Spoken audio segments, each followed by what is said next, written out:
Welcome to the Depth Dive. Today we're heading into some really fascinating and honestly often quite unsettling territory. We're looking at a collection of deeply personal, sometimes totally inexplicable childhood memories that people have shared. And these aren't just, spooky stories. They really give us a window into how our first perceptions shape things, how memory can be tricky, and just how vulnerable we are when we're young. We want to unpack these moments, understand not just what might have happened, but why they stick with us so strongly. It's a really compelling area. These accounts, they carry significant psychological weight, whether they point to, real dangers or maybe strange coincidences, or perhaps just how our minds grapple with trauma and the unknown. As we go through them, we'll be looking for those underlying insights into, the human experience. Things like how memory works or doesn't work, the impact of early trauma, and how those first perceptions really do build our reality. Okay, let's dive in with the first one. This story implies some kind of, chilling, personalized surveillance. We'll call the person who shared this Johnny. When he was about 7 or 8, he used to play near this creek behind his house. Pretty normal stuff. But one day, he finds a brand new football right there in the creek. And here's the detail that just gets you. The creek wasn't deep, right? So the top half of the ball was completely dry. Like it was placed there, not just rolled in. And written on it, in black, permanent marker, Johnny jumps. And a phone number right below it. Wow. Yeah, that message, Johnny jumps, that immediately sets off psychological alarms, doesn't it? For a child who's just figuring out their world and their independence, realizing someone is watching, knows their name, their habits. It's what psychologists sometimes call an intrusion memory. It's more than just losing innocence. It fundamentally changes how safe you feel, even in familiar places.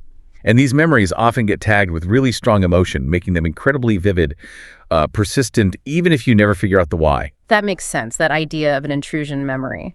But what happened next is just baffling. Johnny, he's confused, probably scared, picks up the ball, goes home, and dials the number. And get this, it's the number for Homeland Security. Homeland Security, yeah. Homeland Security. This was only a few years after 9/11, so that number felt really serious, He tries to explain to the woman who answered, and she just basically tells him it's okay and not to call again. What is that? That choice of number is deeply, deeply strange. Is it some kind of twisted joke? An attempt to sound official? Maybe even a warning from someone disturbed? The not knowing just makes it worse. And the adult reactions you mentioned, they're just as puzzling. Right. His mom was just confused. His dad took the ball, said he'd look into it. But then over time, he just got really vague about it, dodged questions, and eventually, according to Johnny, acted like he had zero memory it even happened. That sounds potentially like motivated forgetting. Sometimes an adult mind might suppress or even repress a really disturbing memory involving their child. Maybe it's a coping mechanism or an unconscious way to shield the child or maybe themselves from whatever it implied. And it's wild because 10 years later, Johnny says his dad still claims he doesn't remember the football. His mom only vaguely recalls it. Johnny has absolutely no idea who was watching him, why the football, why that number. And nothing else weird ever happened there in the 12 years they lived there. Just this one isolated, totally creepy event. It really makes you think, doesn't it?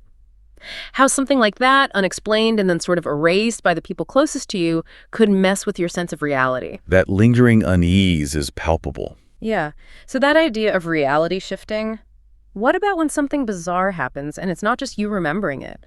When someone else saw it too, even if the adults say, no way. This next one involves a pretty terrifying Easter bunny.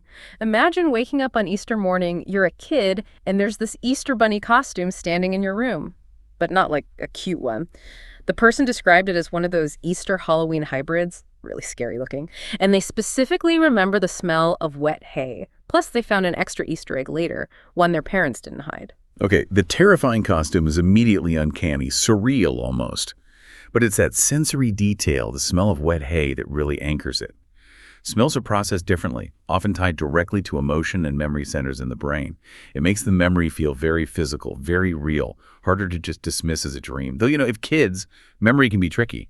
Things like source monitoring errors, remembering the event but maybe not accurately where it came from, are common. Exactly. So this memory stuck with them for years.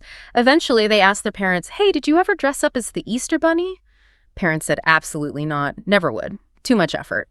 But then their sister, who shared the bunk bed with them back then, she not only remembered the scary Easter bunny coming into the room, but she also specifically mentioned the hay smell, and the narrator swears they never mentioned that smell detail to her. See, that's where it gets really interesting. When two people especially siblings sharing the same space, independently recall such specific, unusual details.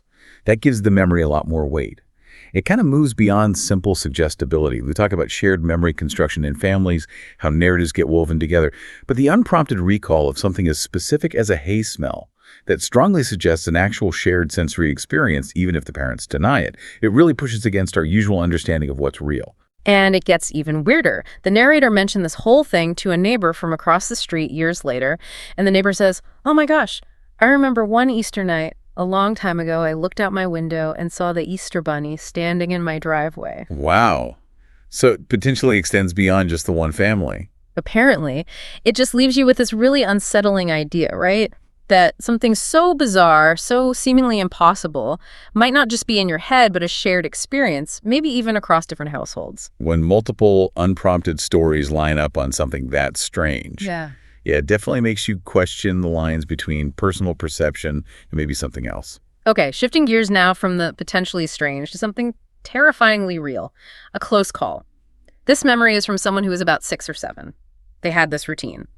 After swimming lessons twice a week, their mom took them to McDonald's for a milkshake, a nice little treat. So they finished the shake, needed the restroom, went into the ladies' room alone, like usual, noticed one stall was locked, didn't think much of it. And it's often that very routine nature, that sense of normalcy, that makes the violation, when it comes, even more jarring. It shatters that predictability children rely on for safety. The brain's alarm system, the amygdala, just goes into high alert, stamping the event with an intense emotion so it's not forgotten. And shattered it was. As the child came out of their stall, the person in the locked stall unlocked their door, and as they came out, the child saw it was a man, described as old, disgusting, and tall. Yeah. The kid just says innocently, "This is for the ladies only, mister." And his reply, it's chilling. He says, "Why do you think I'm in here, little girl? It's music to my ears. Where's your mommy?" Then he apparently took a few strands of her hair, twirled them, and reached out to grab her shoulder. Oh, that's horrific. The immediacy of the threat, the predatory language, it's a profound violation. She managed to shake free and just ran as fast as she could back to her mom. Told her mom, they told an attendant, but by the time anyone checked the restroom or looked outside, he was gone, slipped away into the busy street. That kind of exchange, that close call, triggers an intense fight-or-flight response. Yeah. It often creates what we call a flashbulb memory, incredibly vivid, detailed, full of emotion that gets seared in. Not just the facts, but the feeling, the sensory details, and the helplessness afterwards, knowing he just vanished. That deepens the trauma, impacts trust, safety for years. The fact that the narrator still hopes he never managed to get his hands on any little girls, that tells you how lasting the impact is. It's such a stark reminder of, well, kids' vulnerability and how danger can appear so suddenly, even in the most ordinary places. Leaves a mark. Oh, yeah. Okay, our next story is, well, it's a mystery that did eventually get solved, but the solution itself raises a whole lot of other questions. When the narrator was 5, they had this big bay window looking out onto their backyard. One night, reading, curtains open, they hear this loud thump on the glass. They look up and see their words, "A goddamn zombie," pressed right up against the window, staring with filmy eyes. Now, this kid apparently never had nightmares, wasn't scared of the dark, but this terrified them. They watched it slowly slide down the window, screaming. Just the image itself is intensely frightening, and the impact you described, All right. completely transforming a fearless child. That's classic fear conditioning. Suddenly terrified of the dark, needing nightlights, bedwetting nightmares for almost 20 years. A single terrifying event, especially unexplained, can absolutely install a deep-seated phobia. It's like a childhood PTSD in some ways, shaping their whole world. So they run screaming to their grandparents. Grandparents calm them down, check outside, say nothing's there. But the next morning, the kid sees a greasy smear on the window and what looked like, quote, a little piece of flesh. Grandparents just wave it off. Maybe a bird hit it. And that was it. No real explanation. And that dismissal, especially when there's physical evidence that, however small, can actually amplify the trauma. It's like a secondary wounding. First, the terror of the event itself. Then, the invalidation of your experience by trusted adults. That lack of closure, the mismatch between the evidence and the explanation, it leaves the scary narrative created by the child's mind to just fester and grow. The brain hates ambiguity, especially around threats. Right. So this fear lasts for nearly 2 decades. Then, fast forward almost 20 years. Thanksgiving dinner, families talking about weird stuff that's happened to them. The narrator shares the zombie at the window story, and their uncle just starts howling with laughter, can barely speak. Finally, he confesses. It was him. He lived next door at the time, had a friend who did special effects makeup. The friend was working on a floating corpse look, asked the uncle to try it out. He's walking home, makeup still on, cuts through their yard, sees his niece in bed, and thinks it would be hilarious to slam against the window and scare her. Then he just went home and completely forgot about it. Oh my goodness. Yeah. The mix of emotions there must have been overwhelming. Relief, of course, that it wasn't real, but also profound anger, betrayal, all those years of terror caused by a thoughtless prank. It starkly highlights adult responsibility, doesn't it? How a fleeting moment, something deemed hilarious, can inflict decades of trauma and fundamentally alter a child's sense of security. It really makes you question the lasting impact of seemingly small actions on vulnerable minds. Totally. It's closure, yes, but what a thing to process. Knowing the source of decades of fear was that. A forgotten prank by family. The scars must still be there. Okay, our final story tonight takes us into really personal, heartbreaking territory. It involves conflicting memories surrounding a parent's death. A person had this incredibly vivid memory from when they were 3 years old. They remember their father dying. They recall walking to the bed where he lay and seeing his face. They describe it as purple with a dribble of chicken soup their mother had tried to feed him still on his cheek. The child remembers feeling confused, not crying, and then just walking out to watch Power Rangers. Those details, the purple face, the chicken soup, are incredibly specific, visceral. That's what gives the memory such a powerful sense of reality for the person holding it, makes it feel undeniable. But we also have to consider the phenomenon of infantile amnesia. Generally, reliable, detailed memories from before age 3 or 4 are quite rare. Our brains, particularly the hippocampus, which is crucial for forming long-term explicit memories, just aren't fully developed yet. Right, and yet this memory feels so real to them, so specific. But here's the conflict. Their mother, who they stress never lies, absolutely insists this did not happen. She says that as soon as the father started to pass, a neighbor immediately took the child over to their house. By the time the child came back home, the room had been shut and locked for a while, and all the siblings back up the mother's version of events. This is a really poignant example of the constructive nature of memory, especially early childhood memory, and especially around trauma. Memories aren't like video recordings. They're reconstructed each time we recall them. They can be a blend of actual fragments of experience, things heard later, images seen or imagined, even the mind's attempt to make sense of something overwhelming.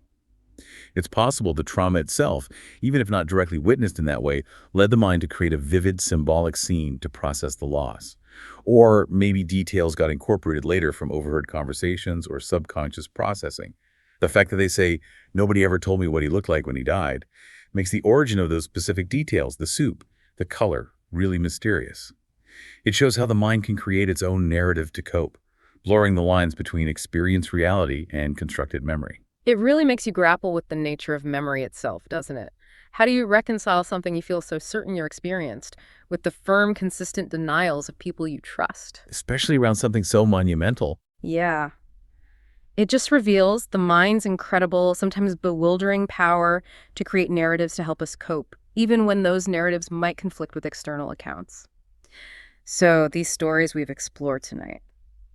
Wow. From the potential surveillance of Johnny Jumps, the shared weirdness of the Easter Bunny, that real terror in McDonald's, the decades of fear from the zombie prank, and this heartbreaking conflict over a final memory. It's been quite a journey.